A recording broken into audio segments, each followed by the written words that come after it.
Oh, yeah, you did. Yeah. Third time. 3 in a row. Yeah. 16, 20, 24. No doubt. No doubt. Here you go, Darth. There's your three-peat right there. All right. Hey, everybody. Welcome back to another episode of the Daily Noose with Tim Lynch. I'm Tim Lynch. I know what you're thinking. Is today going to be the episode that's the best yet? It is. And let me tell you why. I know what you're thinking. It's episode 13. It's an unlucky number. Some hotels don't even have a 13th floor. Well, if they end at 12, they don't have a 13th floor. But let me tell you, if there's a floor after 12, it's 13. I don't care what they call it. Anything else is fake news. But let's break this down a little bit. So 13 is 1 and 3. What's 1 plus 3? 4. What's 4? 4 is the first digit in 47. Yeah, you know, the 47th president of the United States of America, Donald J. Trump. Boy!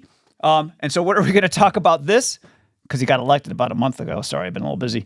We're going to talk about more voter fraud.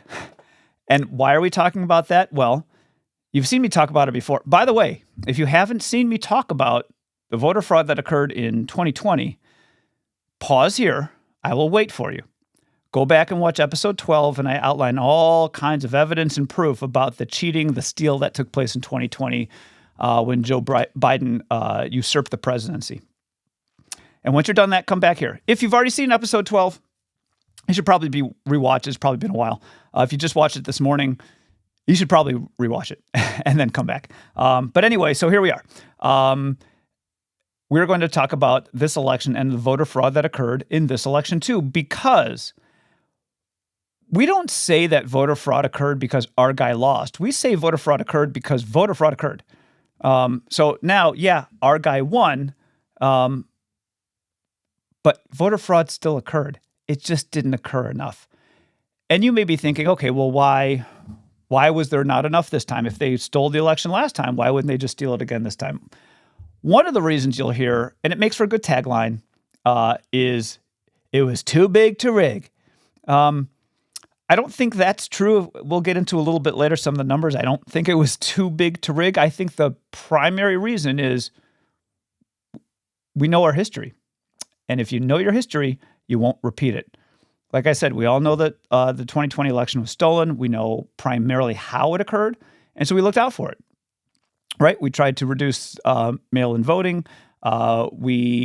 Despite some of the states that tried to go against their own election laws, like Pennsylvania, we tried to hold them to task on that, and that was done. We also had some individuals that actually went out on their own dime, so to speak, to help make sure that the election truly was as close to free and fair as we've had in a while. One of those was Steven Crowder, who I believe spent millions of dollars with his mug club to have all kinds of people throughout the country to look for nefarious activities. And some of that did occur. And James O'Keefe, who is actually probably one of the more recent people who's trying to bring back true undercover journalism. But before we get into that a little bit, because we're going to get into that one specifically, I just want to do a little flashback just to kind of set the tone for this election. If you remember 2020, Biden got 81 million votes, which was by far the most votes a presidential candidate had gotten in the national election. And if you recall, he was demented then. It was pretty obvious. That's why he was in the basement. Remember? Sleepy Joe putting a cap on the day at 2 p.m. Basement Joe not getting out, just like Kamala. Wasn't doing interviews. Why? Because he couldn't. Wasn't doing rallies. Why? Because no one would come. In fact, this is a nice remember when. This is a post on X from Terrible. That's at Terrible808. That said, are there people who still believe Biden got 81 million votes?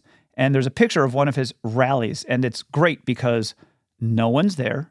It's great because look how separated they are.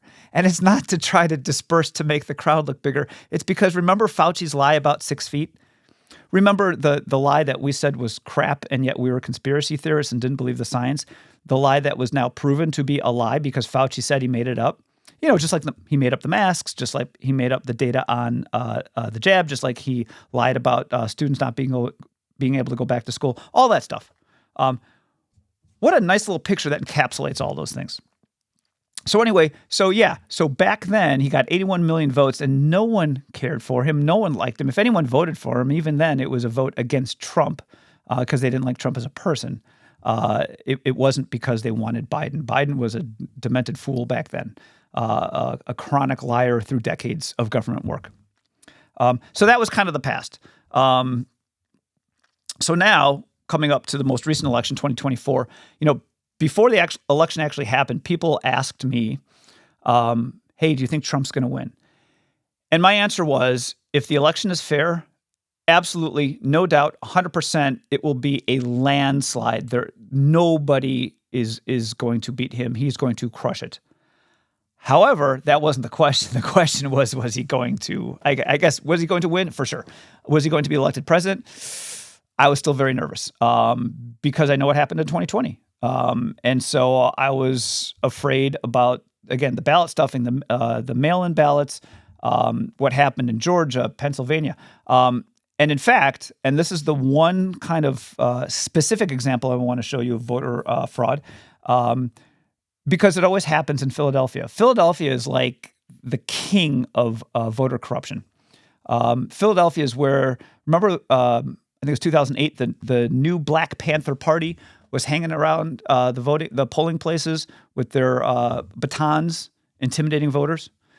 Philadelphia was where they had all those videos of the Republican poll watchers being kicked out and not being allowed to watch the polls to make sure everything was on the up and up. Philadelphia was the place where, or one of the places where they were boarding up the windows so no one could see in. Yeah, that's Philadelphia. Philadelphia runs rampant. And again, I think on this election, I alluded to it earlier, I believe it was Pennsylvania that tried to go against their own state regulations as far as voting. And that had to be overturned. So I'm going to show you one video. I know what you're thinking, only one video. Only one video. It's a little long. It's about 2 minutes. And this, again, is James O'Keefe. So James O'Keefe was the founder of Project Veritas, if you remember that. So Project Veritas was the first kind of group to get back into this undercover journalism. The reason people actually went to journalism school, I assume, back in the day, right, to uncover the big story, to find out the corruption, to find out the lies, to find out what everybody's hiding. Now, I don't know, and I've talked to people. I don't know any journalism students, but I do wonder, do they go into journalism school now because they think they're going to do that and somehow get corrupted on the way? Or do they go in right from the beginning because they want to learn how to carry the Democratic Party's water? I don't know. I think it's a great question because it's amazing. But anyway, let me show you this video. Again, it's about 2 minutes, and I'm just going to preface it so it's easier to follow. You can only watch it. So you only have to watch it once. But again, it's a video. If you miss some parts, you can stop and rewind and go back. But basically, this is James O'Keefe showing how that the Philadelphia City Commission's office is telling and recruiting non-citizens that they can vote in this election. So I'll show that, and we'll come back and talk a little bit about that afterwards. James O'Keefe here in North Philadelphia on 5th Street. Right here is the Philadelphia City Commissioner's office the day before Election Day, and across the street is an NGO called Saiba. That's Saiba, and they are telling people to vote. They are telling people that all you need is what's called a TIN number. That's I-TIN number, and you can vote if you're not a citizen of the United States. So we sent an undercover reporter to this NGO right across from the place where people are early voting, and she got confirmation that yes, in fact, she can vote with nothing but an I-TIN number. Yo sí puedo votar, aunque no sea residente ni ciudadana. Sí. And then we went into the city commissioner's office to speak to the man who works there, working for the city government, confirming that you only need to be a resident of Philadelphia.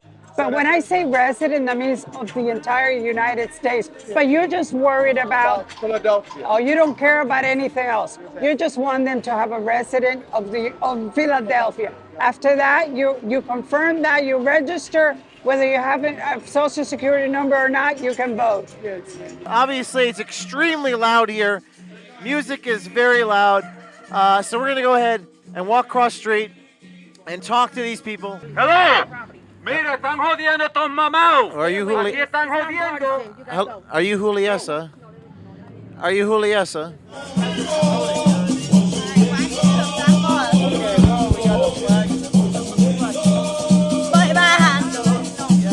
And these people over here across the street are saying that you can vote if you have an I-10 number.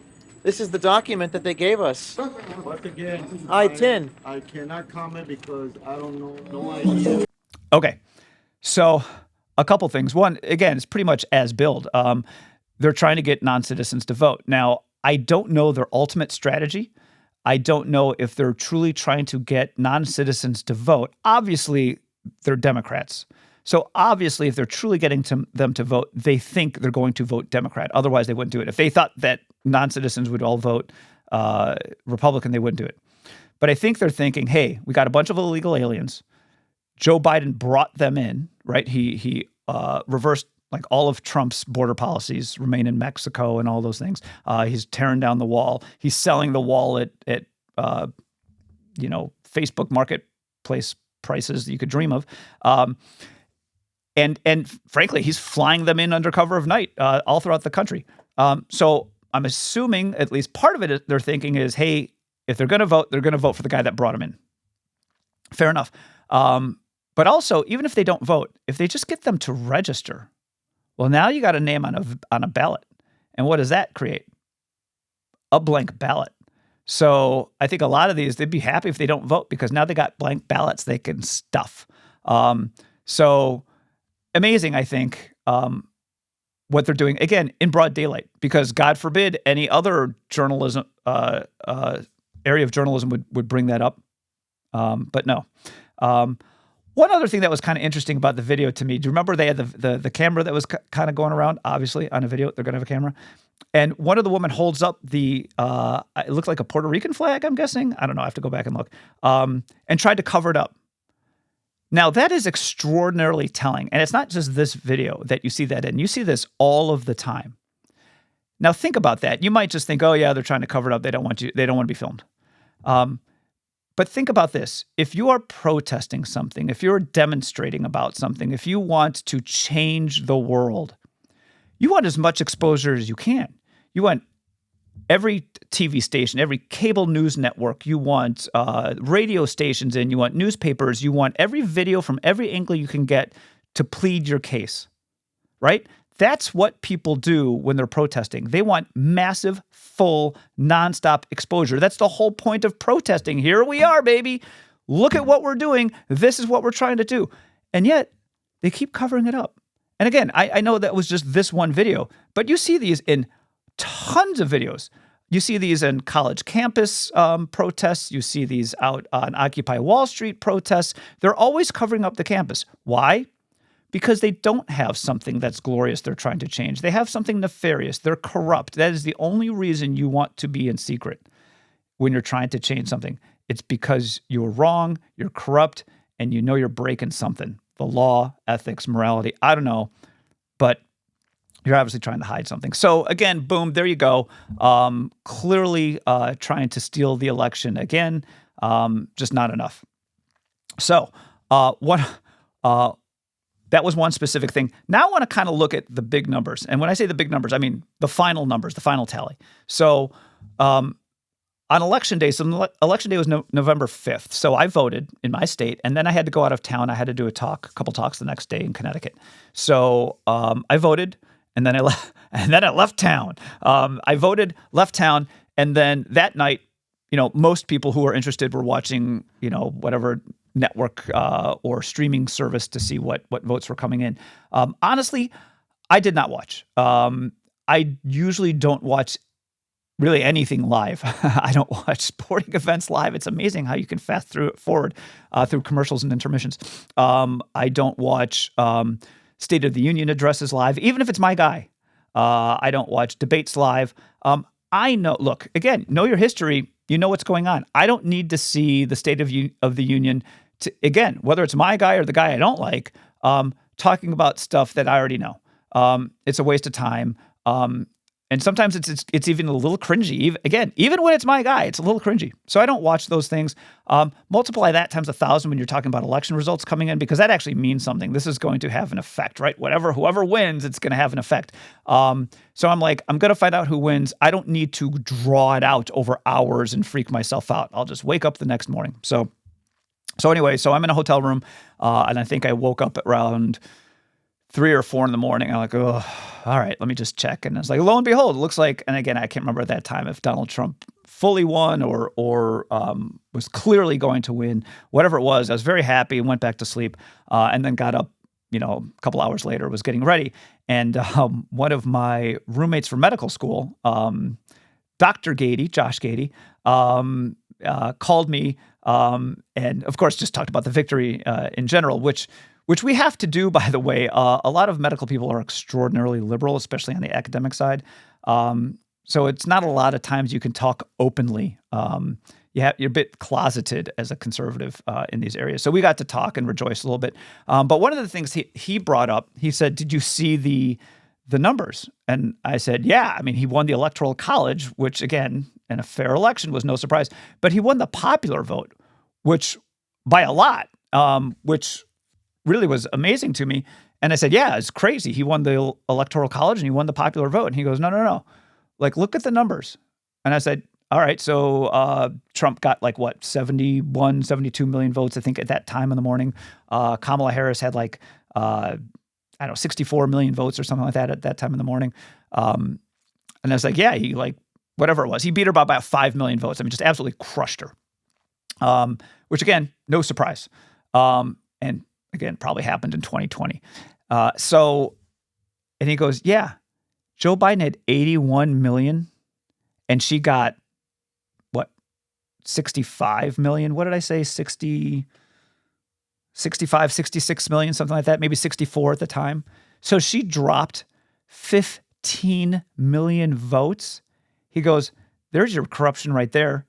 Sleepy Joe, Basement Joe got 81 million votes, and Kamala Harris, the first colored Indian female gender woman president-elect, and she only got 64 million votes.